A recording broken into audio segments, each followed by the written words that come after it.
এদিকে গ্রামীণ ব্যাংকের প্রতিষ্ঠাতা ও শান্তিতে নোবেল বিজয়ী অর্থনীতিবিদ ডক্টর মোহাম্মদ ইউনূস বলেছেন, বাংলাদেশে রাজনীতির কোনো কিছুই আর অবশিষ্ট নেই। তিনি বলেছেন, দেশে একটি মাত্র দল আছে যারা সবকিছু দখলে নিয়েছে। নির্বাচনে জয়ী হতে দলটি সবকিছুই করছে বলে অভিযোগ ডক্টর মোহাম্মদ ইউনূসের। মঙ্গলবার রাতে বার্তা সংস্থা রয়টার্সকে দেওয়া সাক্ষাৎকারে তিনি আরও বলেন, নির্বাচনে দলীয় প্রার্থী, স্বতন্ত্র প্রার্থী কিংবা ডামি প্রার্থী সবই নানা উপায়ে নিজেরাই দাঁড় করিয়ে থাকে দলটি।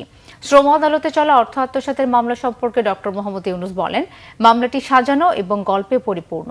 রাজনৈতিক দল গঠন সংক্রান্ত প্রশ্নের জবাবে তিনি পাল্টা প্রশ্ন রেখে বলেন, এ ধরনের তৎপরতা অপরাধ কিনা। তবে রাজনৈতিক দল গঠনের উদ্যোগের 10 সপ্তাহ পরে এ ধরনের পরিকল্পনা বাদ দেওয়া হয় বলেও রয়টার্সকে জানান তিনি।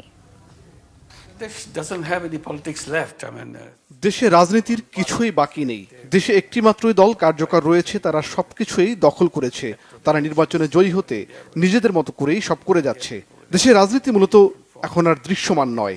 এটি নতুন করে কিভাবে চালু হবে, এটি এখন ইস্যু, একটি বেদনাদায়ক বিষয়। সাধারণ মানুষের জন্য রাজনীতিতে অংশগ্রহণ বিরক্তিকর বিষয় হয়ে দাঁড়িয়েছে।